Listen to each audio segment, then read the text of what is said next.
नमस्कार दोस्तों, मैं हूं राज और आप देख रहे हैं हाईवे 33। चले दोस्तों, आज की कहानी की सफ़र पर। दोस्तों, आज की कहानी जो हमें भेजे हैं उनका नाम है नरेश। नरेश मध्य प्रदेश के रहने वाले। ये जो घटना घटी थी ना, जो हमें बता रहे हैं, साल था 2003 का।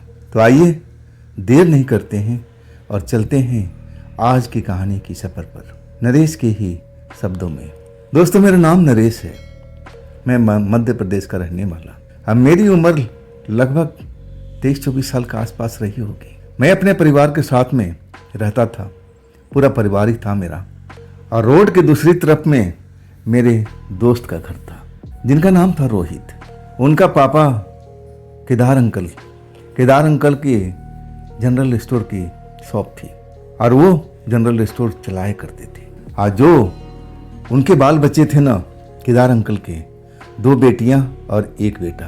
2 बेटियां तो अपने घर चली गई थी, शादी ब्याह उनका हो चुका था। अब बचे थे रोहित, और रोहित का भी रिश्ता तय हो चुका था। रोहित मेरे जिगरी दोस्त थे। हम मिलते थे, बातचीत करते थे, समय पास होता था। अब दोपहर के टाइम में सिर्फ जो रोहित ही दुकान को चलाया करते थे। उस टाइम उनका जो पिता थे केदार अंकल आराम करते थे। मैं उसी टाइम में उनको दुकान पर जाता था, अब कुछ सौदा लेने के लिए, और फिर हम बैठ करके बातचीत करते थे। कोई कस्टमर नहीं होता था तब। ऐसी हमारी ज़िंदगी की गाड़ी चल रही थी। अब जो शादी तय हुआ था ना रोहित का, अगले महीने धूमधाम से उनकी शादी भी हो गई। रोहित का वाइफ भी आ गई।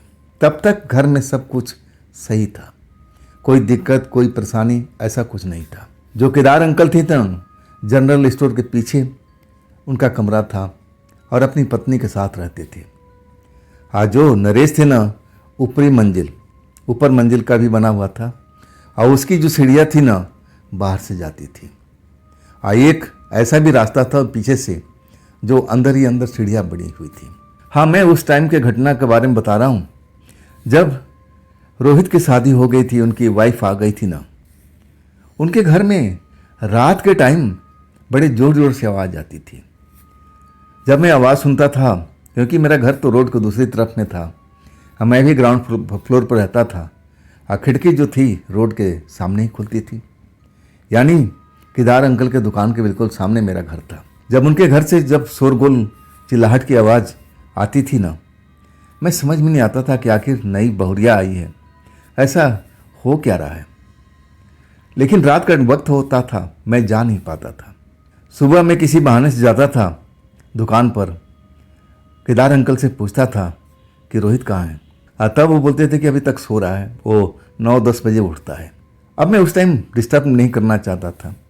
आखिरकार दोपहर तक मैं इंतज़ार करता था, जब रोहित दुकान संभालते थे नीचे आकर के, तब मैं पहुंचता था। पूछता था उनसे कि रोहित भाई, अभी तो भाभी का आए हुए कुछ ही नहीं हुए, ये रोज़ आपके घर में कलेश क्यों होता है? चिल्लाहट, भाभी चीखती हैं, चिल्लाती हैं, बात क्या है? रोहित अनजान बन जाते थे, कहते भाई मुझे कुछ पता नहीं है, कब हुआ था ऐसा? मैं कह रहा हूँ कि 2-3 दिन से मैं लगातार सुन रहा हूँ, तभी मैं आया था इस चीज़ को पता करने के लिए। अरे भाभी तो सुंदर है जो मैं देखा हूँ, बात क्या है रोहित भाई?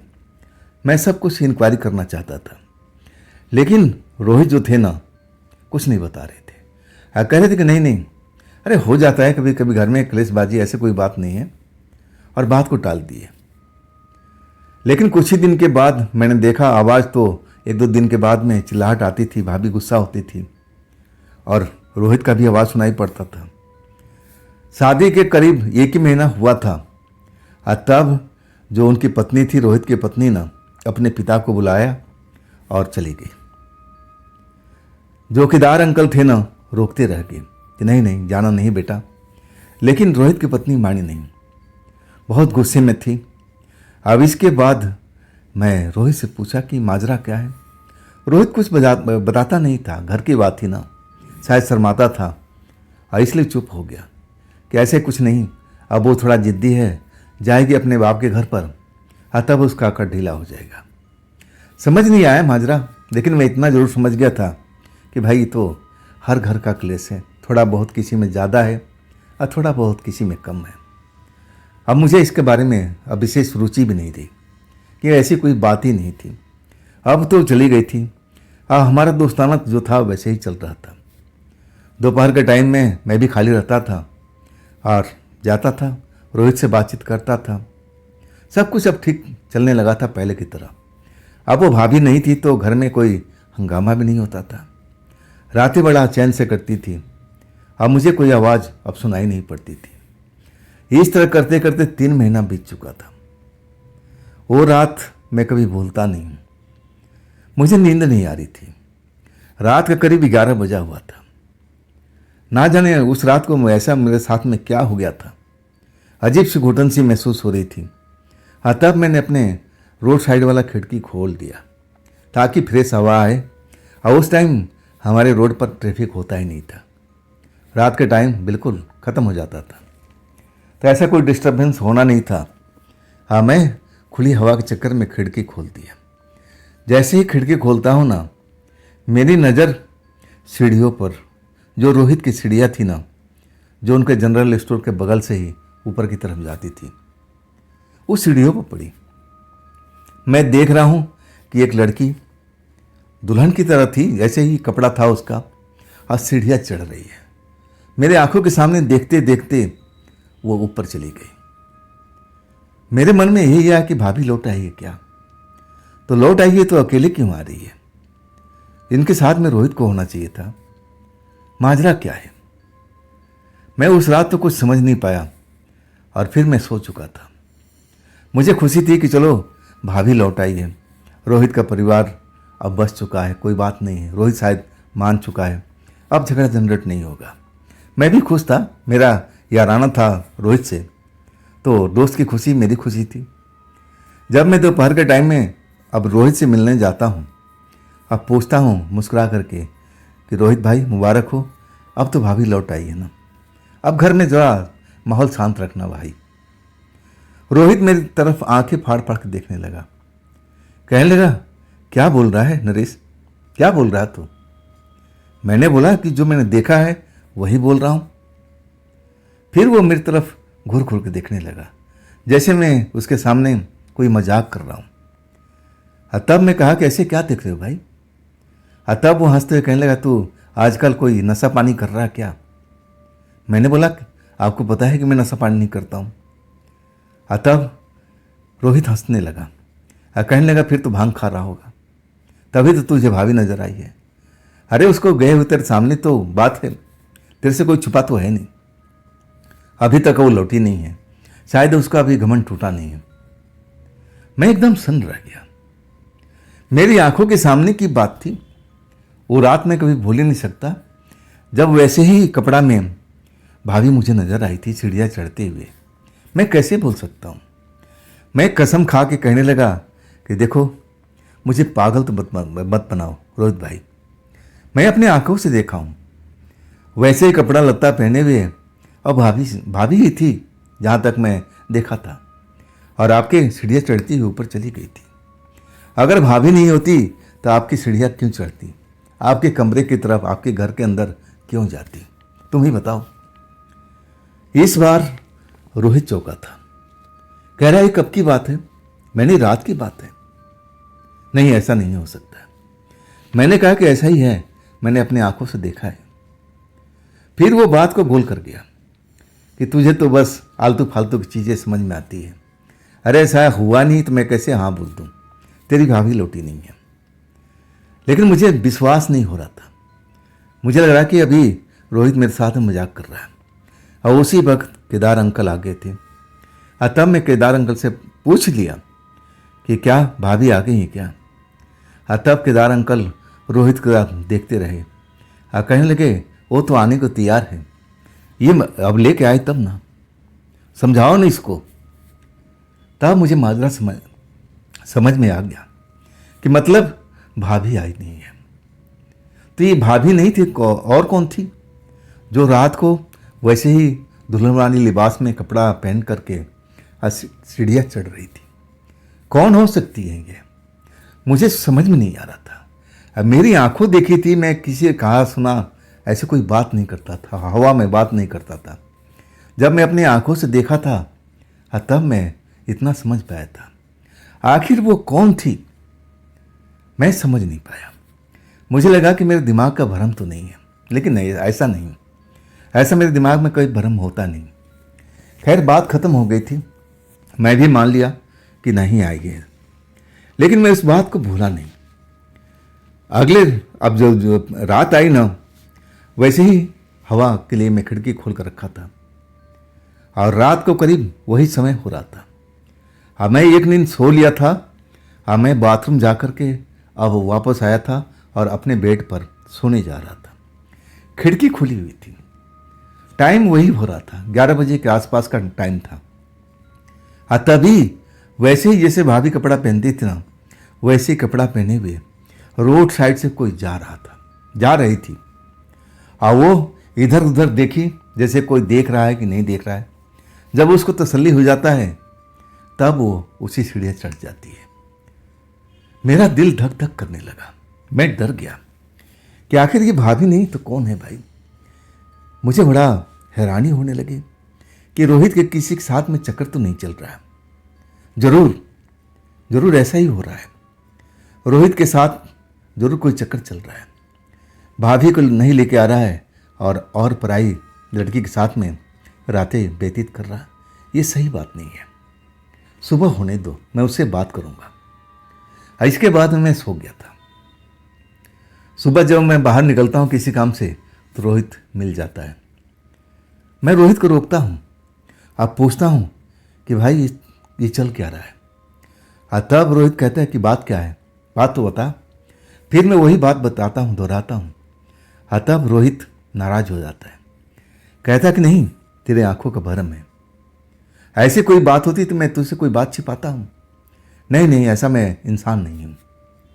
तो समझ ले, जो तूने देखा है या तो झूठ है या फिर तेरी आंखों का धोखा है, और कुछ नहीं है।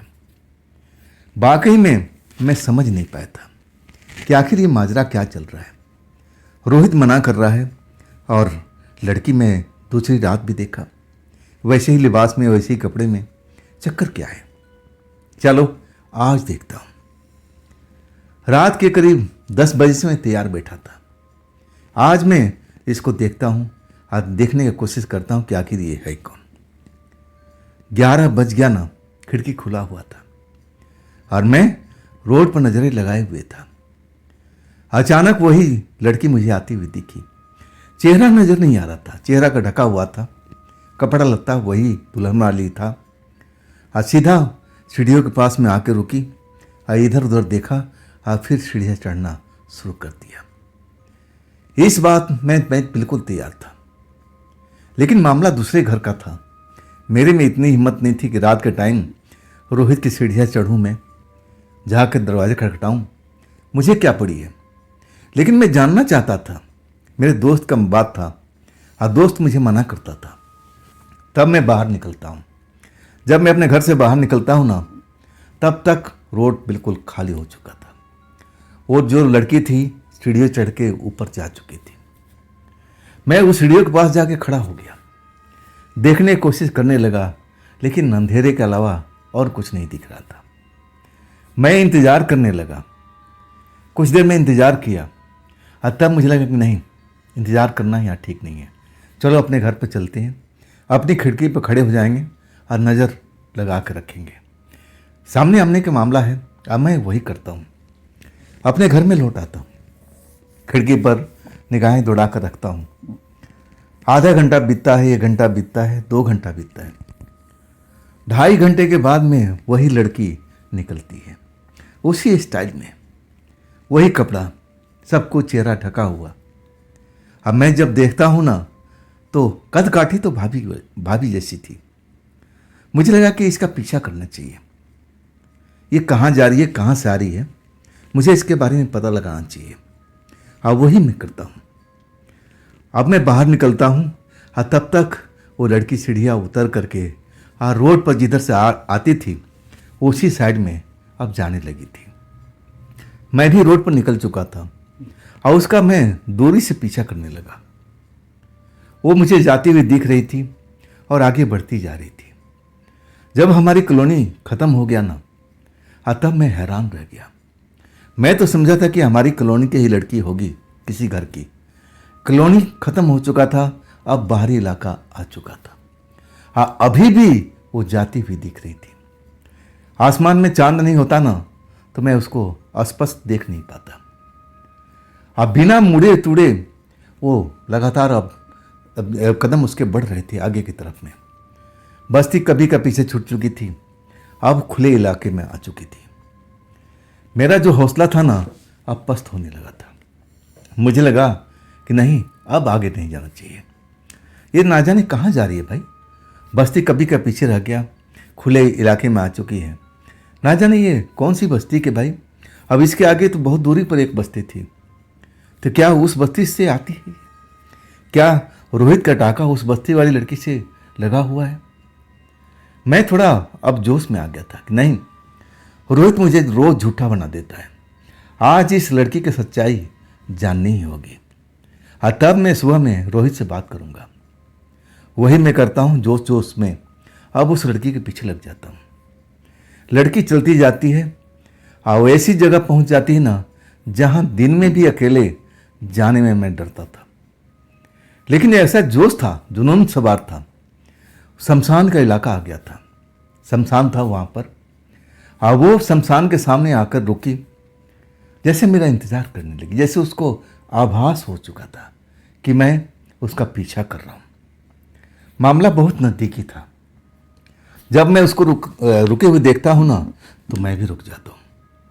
मुझे अब लगने लगा कि उसने मुझे देख लिया है, ठीक नहीं है, अब मुझे लौटना चाहिए। और वही मैं करता हूँ, मैं पीछे लौटने लगता हूँ। जैसे पीछे लौटता हूँ ना, तब वो आवाज़ देती है, अरे सुनो सुनो, रुकिए रुकिए। मैं जब उसकी आवाज़ सुनता हूँ ना, तो रुक जाता हूँ कि अब तो मेरी चोरी पकड़ी गई, अब क्या होगा।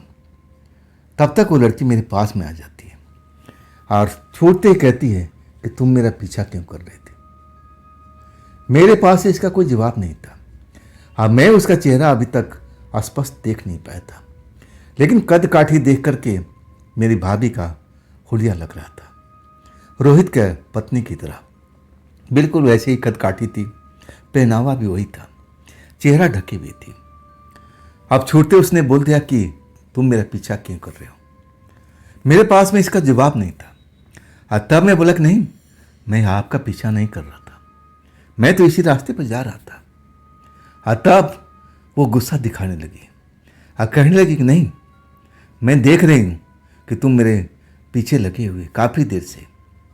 तब मैं कहता हूँ नहीं नहीं, मुझे आपका पीछा करने का क्या मतलब है, मैं अपने रास्ते पर जा रहा था। तब मेरे सामने आके खड़ी हो गई और कहने लगी कि क्या जो मैं पूछ रही हूँ उसका सही जवाब दे रही हो तुम। मैंने बोला बिल्कुल हाँ, आप ऐसा क्यों बर्ताव कर रही हैं, आप अपने रास्ते पर जाइए ना। क्या आपने रास्ता पूरा खरीद रखा है क्या, किस पर कोई आएगा जाएगा नहीं। मैं भी गुस्से में आ गया था। शायद उसको अब लग गया कि मैं गुस्से में हो चुका हूँ, और तब उसका चेहरा थोड़ा शांत हो गया था, मतलब उसका गुस्सा शांत हो गया था। और तब वो मीठी आवाज़ में कहने लगी, अरे मैं तो ऐसे ही समझ गई थी कि आप मेरे कहीं पीछा कर रहे हो। और तब मैं बोला नहीं जी, मैं आपका भला पीछा क्यों करूँगा, मैं अपने रास्ते पर जा रहा था। और तब वो कहने लगी कि ठीक है जाइए। मैं आगे बढ़ने लगा।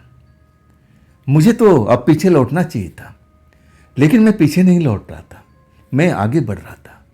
मैं उसको दिखाना चाहता था कि मैं आगे जा रहा था, और वही मैं कर रहा हूँ। लड़की उसी जगह पर खड़ी हुई थी, अब मुझे जाता हुआ देख रही थी। तभी मुझे आवाज़ देती, अरे सुनिए सुनिए, आपसे एक काम है। मैं रुक जाता हूँ। तब वो लड़की मेरे पास में आ जाती है। तब वो कहती है कि अगर आप बुरा ना मानेंगे तो एक बात कहूँ मैं कहा कि हाँ बताइए, क्या आप मुझे मेरे घर तक छोड़ देंगे। मैं हैरान था, यहाँ कोई आसपास में कोई घर नहीं था, सामने शमशान था, तो इसका घर है कहाँ पर।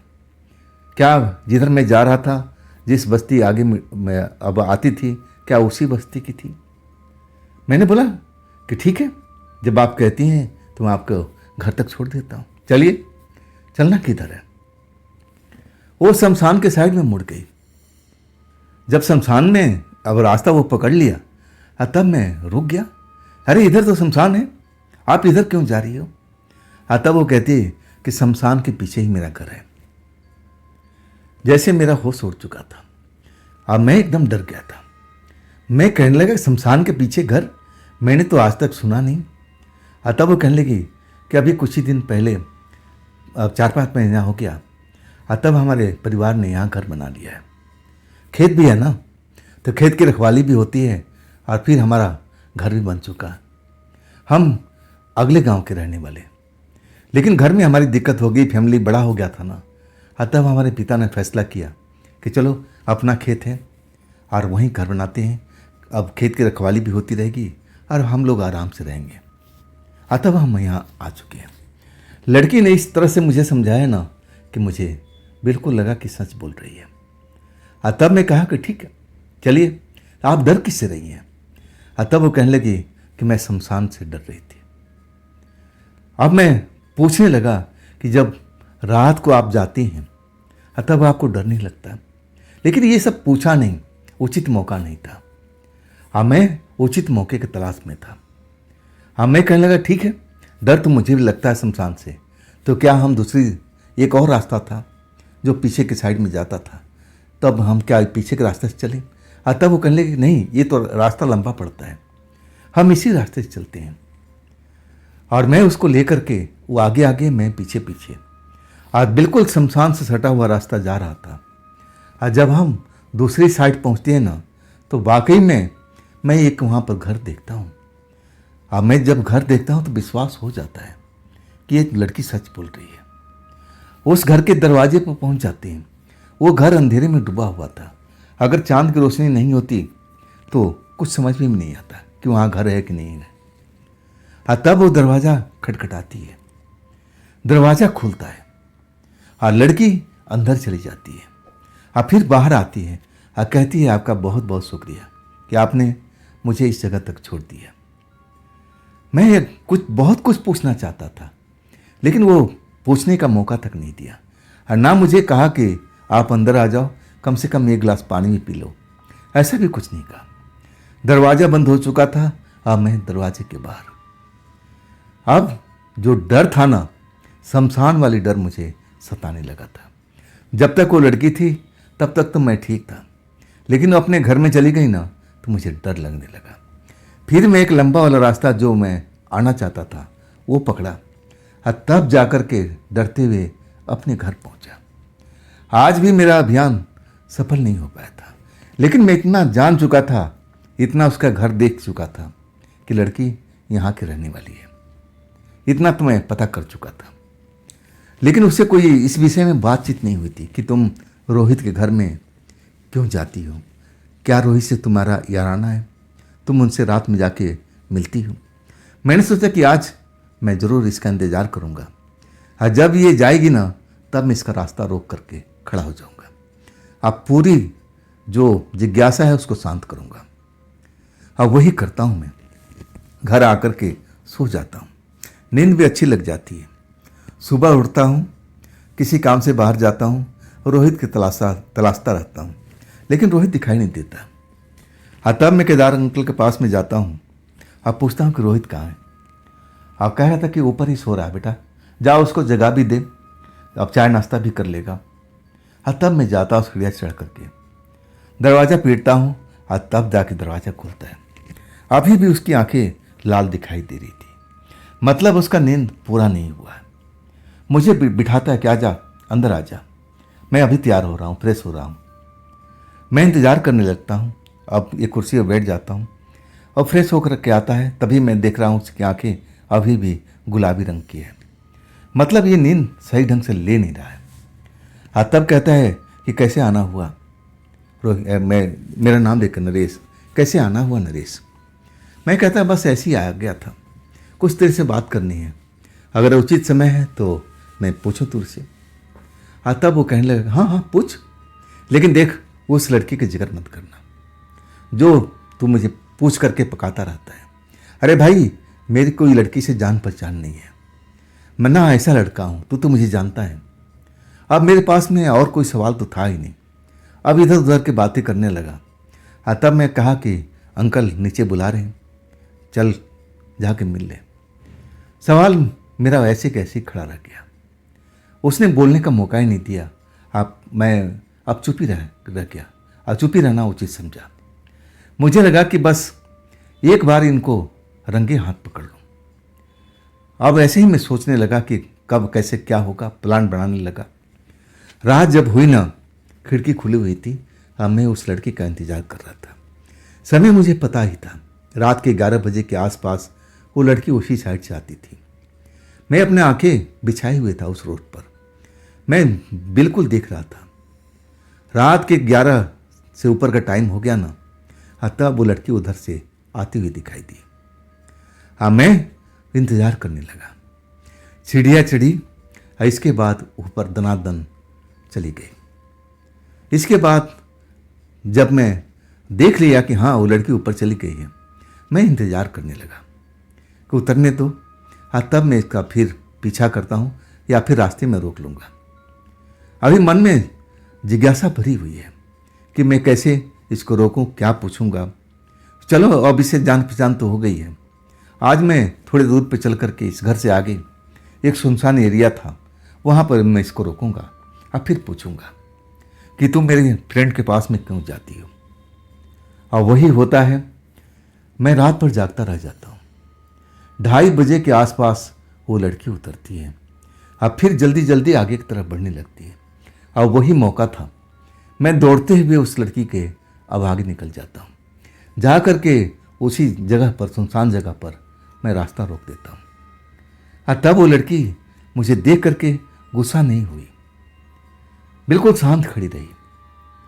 अब मैं उससे पूछता हूँ कि तुम मेरे दोस्त के पास में गई थी ना, जिसका नाम है रोहित। कुछ नहीं बोलती है वो, कुछ एक शब्द भी नहीं बोलती है। मैं उसको दोबारा सवाल पूछता हूँ कि तुम सही बताना। देखो, मैं किसी से बताने वाला नहीं, बस मेरा अंतर जिज्ञासा है। मैं जानना चाहता हूँ कि तुम मेरे दोस्त से प्रेम करती हो क्या। तब वो सर हिलाई कि हाँ, जैसे मैं उससे प्रेम करती हूँ। मेरा जो मतलब था अब हल हो चुका था। हाँ, मैं अब सोच लिया कि अब बेकार है पूछना, अब मुझे जाने देते हैं इसको। अब मैं उसका रास्ता छोड़ देता हूँ और कहता हूँ आप जाइए। तब वो लड़की मेरा हाथ पकड़ लेती है। जब हाथ पकड़ती है ना, एक झंझनाहट से महसूस होता है। अब इसके बाद मैं कहूँ ना, मैं अपने आपे में था ही नहीं। ऐसा लगा कि जैसे मेरे को कोई बंदिश कर दिया है, कोई जादू मंत्र कर दिया है। अब वो लड़की मेरा हाथ पकड़ करके अब उसी घर में ले जाती है, शमशान के पीछे वाला घर में लेके जाती है। अब पूरा रात मैं उसके साथ गुजारता हूँ और उस घर में उस लड़की के अलावा कोई नहीं होता है। जो जो कहती है मुझे करना पड़ता है। मैं देख रहा हूँ, अब महसूस भी कर रहा हूँ, लेकिन मैं ऐसा था ना कि जो कह रही थी मुझे करना पड़ता था, जैसे वो मेरे पर कोई बड़ा जादू कर रखा है और वही सब काम कर रहा था। अब इसके बाद कब ले आकर के मुझे उसी जगह पर छोड़ दिया, मुझे पता ही नहीं चलता है। कितना टाइम हुआ वो भी अंदाजा नहीं है। जब मैं अपने आप को उसी जगह पर खाली स्थान पर पाता हूँ, सुनसान इलाके में, तब लगता है कि अरे सुबह होने वाली है। मुझे लगता है कि एक भयानक सपना है और कुछ नहीं। मैं आजू बाजू देखने लगता हूँ कि लड़की कहाँ गई, और लड़की तो गायब हो गई है। तब मैं अपने कपड़े लत्ता कर देखता हूँ, तब मुझे कुछ बदलाव नजर आता है। मैं देखता हूँ तो मैं सिहर जाता हूँ। कुछ ऐसे निशान मेरे शरीर पर दिखाई देते हैं जो नहीं होना चाहिए था, जैसे किसी नाखूनों ने मेरे शरीर पर निशान बना दिया हो। ये सब कैसे हो गया।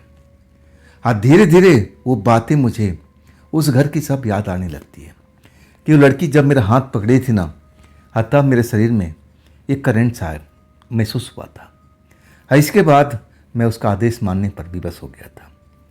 वो लड़की मुझे उसी घर में ले जाती है, वो मेरे साथ रात बिताती है। जो कहती है मुझे करना पड़ता है, मैं मना नहीं कर सकता हूँ। और उसके बाद मुझे यहाँ लाती है, छोड़ देती है। हाँ, तब मैं जैसे होश में आता हूँ कुछ देर के बाद में डर जाता हूँ, भयभीत हो जाता हूँ। जल्दी से आकर के अपने घर में दरवाज़ा बंद कर लेता हूँ, जबकि सुबह हो चुकी है। हाँ, मैं अपने आप को घर दरवाज़ा बंद करके सुरक्षित समझ लेता हूँ। डर बहुत हो चुका है। आखिर ये लड़की कौन थी भाई? कोई भूत प्रेत है, कोई चुड़ैल है, कोई प्रेत आत्मा है, मैं समझ नहीं पाता हूँ। लेकिन वो कहती थी कि उस घर में उसका पूरा परिवार है, लेकिन उसका परिवार तो दिखा नहीं था। और उसने मेरे ऊपर में कोई बड़ा ही खेल खेला था, कोई जादू किया था। हाँ, तब मैं उसके बस में हो गया था। नहीं, मैं बहुत भयभीत था, समझने का कोशिश कर रहा था, लेकिन उसको समझ नहीं पा रहा था। हाँ, मैं इतना डरा हुआ था ना कि मैं घर से निकल नहीं रहा था, जबकि दिन निकल चुका था, दिन चढ़ चुका था। हाँ, तब मेरे माँ आके दरवाज़ा पीटती है। हाँ, कहती है कि तू फ्रेश नहीं होगा, नाश्ता तैयार है, आ जा, तबीयत तेरा सही है ना? हाँ, तब मैं माँ से कहता हूँ कि हाँ, मेरी तबीयत सही है, मैं आता हूँ थोड़ी देर में। अब दिन तो था, डर निकल चुका था, फिर मैं फ्रेश होता हूँ और ये बात को अपने तक सीमित रखता हूँ। अगर मैं किसी को बताने का अब हिम्मत भी नहीं कर पाता हूँ कि लोग ना जाने क्या क्या सोचेंगे। अब फिर मैं थोड़ा बहुत नाश्ता करता हूँ अनमने भाव से। अब फिर मैं खिड़की पर आके बैठ जाता हूँ, दुकान की तरफ देखने लगता हूँ केदार अंकल के। जब दोपहर होता है ना, तब रोहित आके बैठता है, केदार अंकल अंदर चले जाते हैं। हाँ, मैं वही मौका था। हाँ, मैं सीधा अपने घर से निकल करके रोहित के पास पहुंच जाता हूँ। रोहित मेरा चेहरा देखता है ना तो कहता है, अरे नरेश, तेरा चेहरा पीला पड़ा हुआ है, बात क्या है दोस्त? तेरी आंखें भी सूजी सूजी लग रही है, क्या सो नहीं पाया क्या? तबीयत तेरा ठीक है कि नहीं ठीक है? मैं कुछ नहीं बोल रहा था। जब कुछ और सवाल करने लगा मेरी सेहत के बारे में, तब मैं छोटे उससे पूछता हूँ कि रोहित, तुझसे एक बात पूछूं, सच सच जवाब देना, देख तेरी इसमें भलाई है। अब रोहित तुझे ना मेरी तरफ अपनी आंखें लगा दिया, पूछने लगा कि बता कौन सा सवाल है? उस लड़की के बारे में मत पूछना, मैं उस लड़की के बारे में जानता नहीं हूँ। मैं कहने लगा, सवाल उसी लड़की के बारे में है जो तेरे घर में आती है, रोज रात को 11 बजे के आसपास सीढ़ियाँ चढ़ती है। हाँ, तेरे कमरे में जाती होगी, और कहाँ जाएगी वो? अब जो रोहित था ना, हंसने लगा। हाँ, कहने लगा, तू पागल हो चुका है। अरे भाई, मेरे पास में कोई लड़की नहीं आती है, मैं तेरे को ना जाने कितनी बार बता चुका हूँ। हाँ, तब मैं पूरी कहानी बताने लगता हूँ। जैसे जैसे मेरी कहानी अब सुनता है ना, वो अब देखता हूँ कि उसके चेहरे पर डर के भाव दिख रहा है। हाँ, जब मैं पूरी कहानी ख़त्म कर देता हूँ ना, तब उसका चेहरा देख के समझ जाता हूँ कि ये लड़की के बारे में जरूर जानता है, लेकिन इसको विश्वास नहीं था कि वो लड़की साधारण लड़की नहीं है। वो लड़की कोई प्रेतात्मा है, कोई चुड़ैल है, या फिर कुछ और शक्ति है, लेकिन इंसान तो कभी नहीं है। जब मैं पूरा बात बताता हूँ ना, तब मैं देखता हूँ कि उसके चेहरे से पसीना निकल रहा है, डरा हुआ चेहरा। तब वो कहता है कि जो तू बता रहा है बिल्कुल सही बात है। मैं बोला, बिल्कुल बिल्कुल सही बात है। वो लड़की से बिल्कुल दूर रहा, वो लड़की तेरा जीवन को नरक बना देगी। देख मेरे साथ में क्या क्या किया है। मुझे जबरदस्ती पकड़ करके और वो घर पर ले गई, जहाँ दिन में जाने को कोई हिचकता हूँ, वहाँ पर डरता। ऐसा ही माहौल है वहाँ शमशान का। मैं उस जगह पर पहुँच गया उस लड़की के बहकाव में, या मेरे ऊपर में कोई जादू मंत्र कर रखी थी। जब मैं पूरी बात एक एक कहानी बताता हूँ रोहित को, तब वो रोने लगता है। कहता है, दोस्त, ये सब मेरे साथ में चल रहा है, तो सही कह रहा था, लेकिन मैं उसको तो एक लड़की ही समझता था। मैं समझता था कि मेरे ही अब मोहल्ले की लड़की है, कॉलोनी की लड़की है, और मैं उससे प्यार करने लगा था। मुझे जरा भी एहसास नहीं था कि वो लड़की कोई प्रेतात्मा है, कोई चुड़ैल है, या फिर कोई और शक्ति है। डर जाता है। आप कहता है कि इससे बचने का तरीका क्या है? मुझे तो खुद मालूम नहीं था कि मैं क्या तरीका अपनाऊं। मुझे भी डर लग रहा था, लेकिन मैं अपने साथी को, रोहित को, सब कुछ बता दिया था उस लड़की के बारे में, कि आगे से उस लड़की को अपने घर में एंट्री करने मत देना। आज जितना जल्दी हो सके ये उपाय करो कि उस लड़की से तुम्हारे पीछा छूटे। लेकिन तुम इन चक्कर में फंसे कैसे? तब नरेश जो रोहित थे डरते डरते बताते हैं कि जैसे तुम्हारे साथ में हुआ था ना, वैसे ही मेरे साथ में हुआ है। लेकिन मैं किसी लड़की का पीछा नहीं कर रहा था। मैं रोड से आ रहा था कहीं किसी काम से। रात हो गई थी। शमशान के आगे वाला एरिया था और मैं पैदल ही था। बस से उतरा था।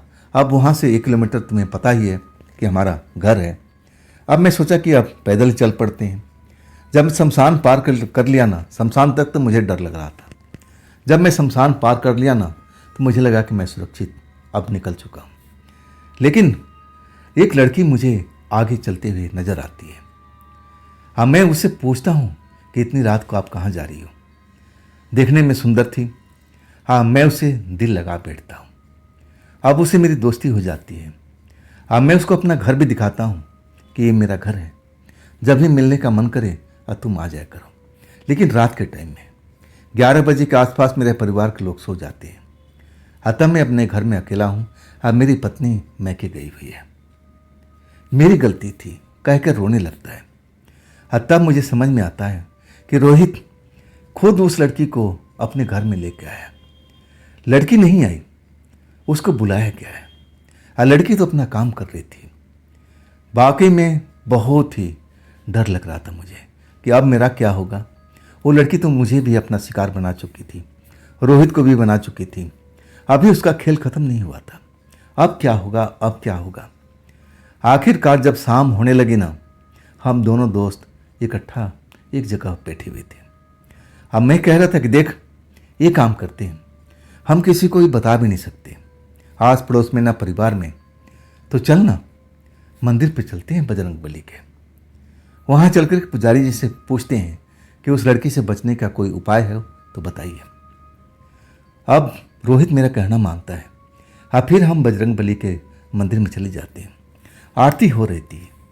आरती में हम भाग लेते हैं और जब आरती करके लोग चले जाते हैं तब हम वहाँ बैठे रहते हैं।